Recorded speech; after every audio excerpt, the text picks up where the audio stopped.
الله وبركاته.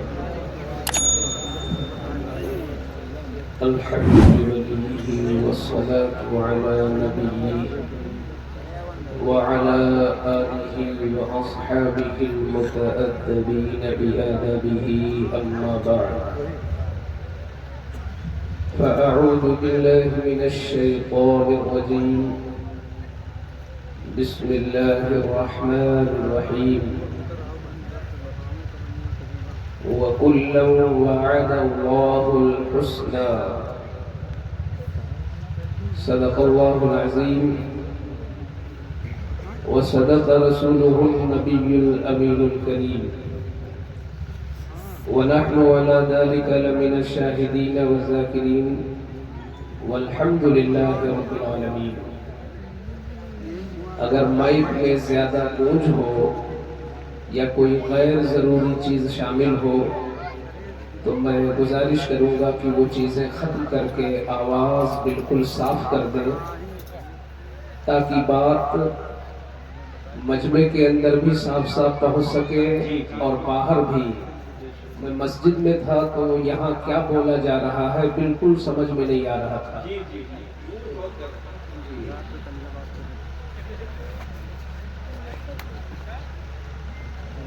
آج سب سے پہلے بہت سنجیدہ ہو کر اور بہت ہی با ادب ہو کر، جتنا اپنے سے ہو سکے با ادب ہو کر بارگاہ رسالت میں درود شریف پڑھیں. اللہم صلی علی سیدنا و شفیعنا و طبیبنا و مولانا و ملجانا محمد معدن الجود والکرم و آلہ و بارک وسلم صلی اللہ تعالی علیہ وسلم. میرے آنے پر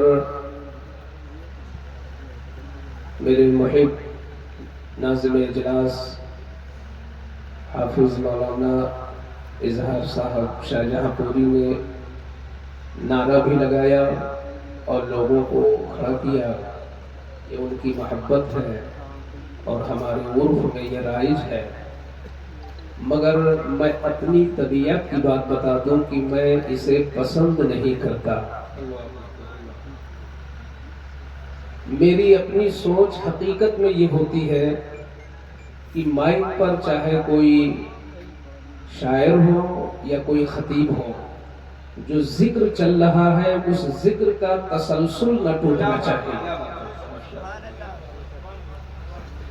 مگر چونکہ برس سے یہ عرف بنا ہوا ہے تو کہیں نہ کہیں سے عرفی مجبوری ہوتی ہے.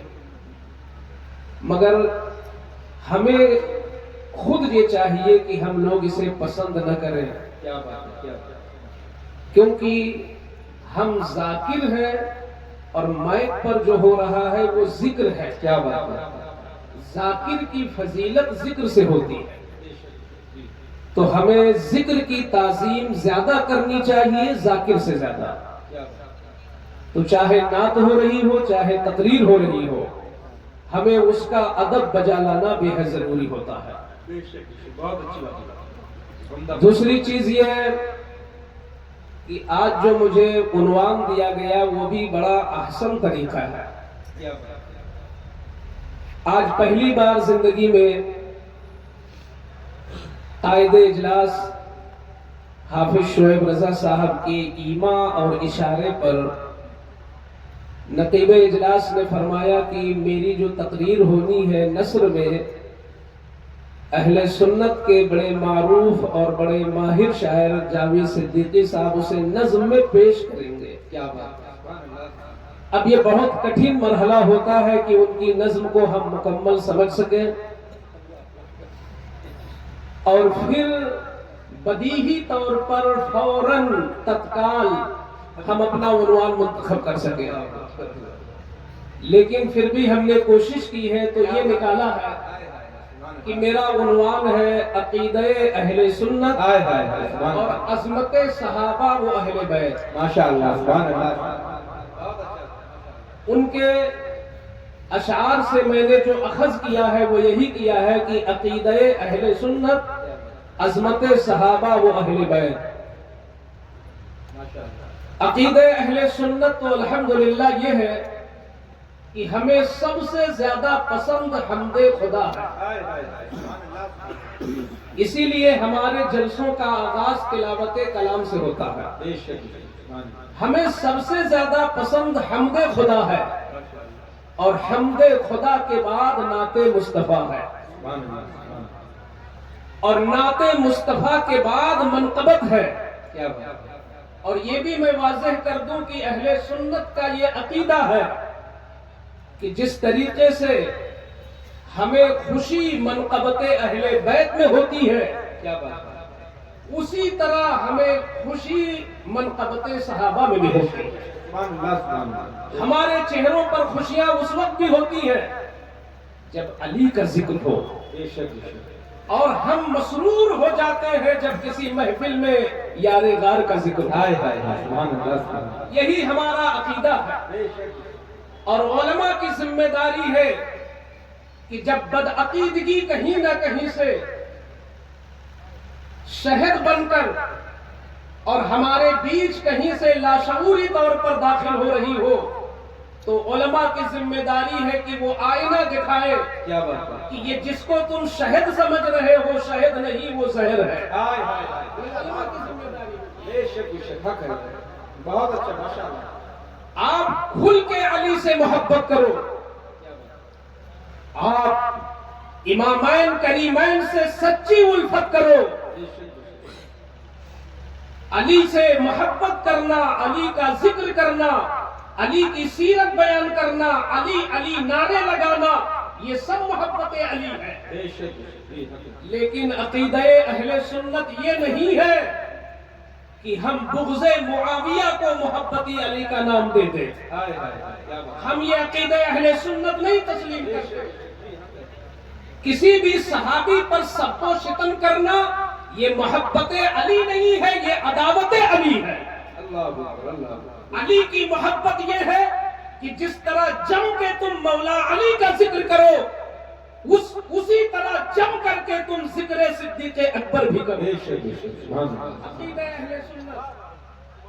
اور پھر میں آقا کی بات کروں، کیوں میں کسی مسلک کی بات کروں؟ آؤ، حضور صلی اللہ علیہ وسلم نے کیا ہمیں عقیدہ دیا؟ میرے آقا نے فرمایا، ہمارے درمیان آنے رسول بھی جلوہ گر۔ اس وجہ سے میں چاہتا ہوں کہ اپنی عوام کو آج میں کچھ آئینہ دکھاؤں۔ اگر آپ مجھے یہ سمجھتے ہیں میں کسی لائق ہوں اور میں اس جگہ بیٹھنے کا اہل ہوں، تو اس پر بھی یقین رکھیں کہ جو بول رہا ہوں وہ سچ بول رہا ہوں۔ اس میں ہماری طبیعت کا دخل نہیں ہے، میری بیجا خواہش کا دخل نہیں ہے۔ میں نے جو پڑھا ہے، اساتذہ سے جڑا ہے، وہی میں بولنے کی کوشش کر رہا ہوں۔ میرے آقا نے فرمایا، مثل اہل بیتی کسفینۃ نوح، من رکبها نجا ومن تخلف عنها ہلک۔ میرے آقا نے فرمایا کہ میرے اہل بیت کی مثال حضرت نوح کی کشتی کی طرح ہے۔ کیا مطلب؟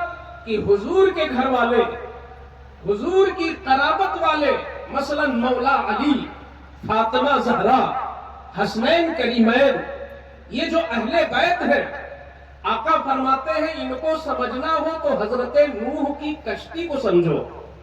یہ نوح کی کشتی ہے، تو بالکل صاف مطلب ظاہر ہے کہ حضرت نوح کی جو کشتی تھی، اس کشتی پر جو بیٹھا تھا وہی بچا تھا، جتنے انسان سوار ہوئے تھے وہی بچے تھے، اور ہر پرندے کا ایک ایک جوڑا بھی اس میں بیٹھ گیا تھا۔ جو بیٹھے وہی بچے۔ اگر کوئی نبی کا بیٹا تھا اور نہیں بیٹھا تو ہلاک ہو گیا۔ کشتی پر جو بیٹھا وہی بچا۔ نبی فرماتے ہیں اہل بیت اسی طرح ہے۔ مطلب یہ نکلا کہ جو علی کا دامن تھامے گا وہی بچے گا، جو فاطمہ سے محبت کرے گا وہی بچے گا، جو حسنین کریمین سے الفت کرے گا وہی بچے گا، اور جو ان سے بغاوت کرے گا وہ ہلاک ہوگا۔ نوح کی کشتی میں جو بیٹھا وہی بچا، اور جو نہیں بیٹھا وہ ڈوب گیا۔ قیامت تک کے لیے ایک اصول مل گیا حضور کی زبان سے قیامت تک کے لیے یہ قانون مل گیا مصطفیٰ کی زبان سے کہ قیامت تک اہل بیت کا اگر کوئی باغی ہوگا تو ہلاک ہو کے رہے گا، اہل بیت سے محبت کرنے والا ہی نجات پائے گا۔ لیکن میں علماء کی دعاؤں چاہوں گا کہ عقیدہ صرف ایک حدیث سے نہیں بنتا ہے، عقیدہ مصطفیٰ کی ساری حدیثیں دے رہی ہے، صرف ایک حدیث کو لے کر کے عقیدہ گڑھ لینا یہ لا علمی بھی ہے، کم علمی بھی ہے، جہالت بھی ہے، تعصب بھی ہے، عناد بھی ہے۔ کسی اہل سنت کے عالم نے آج تک اس حدیث پہ انگلی نہیں رکھی۔ ہم کھل کے بولتے ہیں کہ جو فاطمہ کا دامن تھامے گا وہی بچے گا، جو علی سے پیار کرے گا وہی بچے گا، جو حسنین کریمین سے محبت کرے گا وہی بچے گا۔ لیکن اے علماء آپ ذرا توجہ کرو کہ میرے مصطفیٰ ہی نے تو بتایا ہے، یہ کسی اور نے نہیں بتایا۔ مصطفیٰ ہی کہتے ہیں اصحابی کالنجوم بأیہم اقتدیتم، میرے سارے صحابہ ہدایت کے ستارے ہیں، ابو بکر بھی ہدایت کے ستارے ہیں، امیر معاویہ بھی ہدایت کے ستارے ہیں، عمرو بن عاص بھی ہدایت کے ستارے ہیں، ابو موسیٰ اشعری بھی ہدایت کے ستارے ہیں، حضرت سفیان بھی ہدایت کے ستارے ہیں۔ جب سارے صحابہ کو مصطفیٰ نے ہدایت کا ستارہ کہا تو کسی تاریخی کتاب کو پڑھ کر کوئی ظالم اگر کسی صحابی کو فاسق کہتا ہے تو وہ نہ محب اہل بیت ہے، نہ وہ محب صحابہ ہے، نہ وہ محب رسول ہے، وہ ظالم خود بخود۔ اللہ بے شک کیا بات ہے، حق ہے، ماشاءاللہ۔ کوئی کیسا عقیدہ رکھنے والا ہو، کیا بات ہے، کیا بات ہے۔ یہ حدیث بھی صحیح ہے، وہ حدیث بھی صحیح ہے۔ ہمارا ایمان اس حدیث پر بھی ہے کہ جو اہل بیت کا دامن تھامے گا وہی بچے گا، بے شک اور اس پر بھی ایمان ہے کہ ہر صحابی ہدایت کا ستارہ ہے۔ بے شک کیا بات ہے۔ اچھا علماء خود فیصلہ کاری صاحب، کیا قرآن اور حدیث کے مقابلے میں کسی تاریخی کتاب کو ترجیح دی جائے گی؟ تاریخ تو بعد میں لکھی گئی، بے شک مورخ کو غلطی ہو سکتی ہے، مورخ جو ہو سکتا ہے مورخ جانبدار ہو۔ تاریخ کی حیثیت ہی کیا ہوتی ہے؟ تاریخ میں رتب و یابس بھی ہوتی ہے۔ ابھی ہائی وے پر ایکسیڈنٹ ہو جائے، کوئی کچھ لکھے گا، کوئی کچھ شائع کرے گا، کوئی کچھ بولے گا، اور 20 سال کے بعد وہی تاریخ بن جائے گا۔ جی تو قرآن کے مقابلے میں ہم تاریخ کو نہیں مانتے، یہ اہل سنت کا عقیدہ ہے۔ ہم رسول اللہ کی حدیث کے مقابلے میں تاریخ کو نہیں مانیں گے۔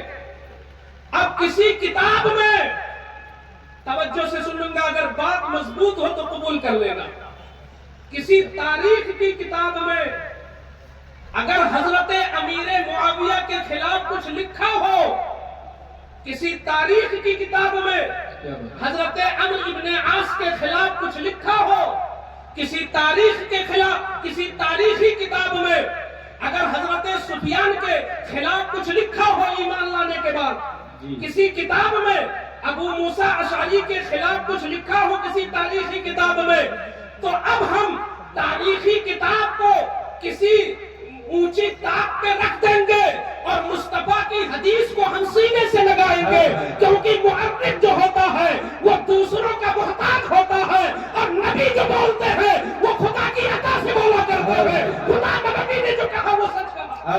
نعرہ تکبیر،